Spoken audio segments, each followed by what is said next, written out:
घर मंदिर आज हुआ है, खुशियाँ आई चल के द्वारे।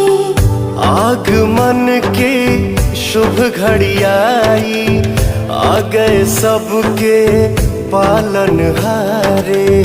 ऐसा सजा दरबार तेरा है, जैसे सजा संसार मेरा है। घर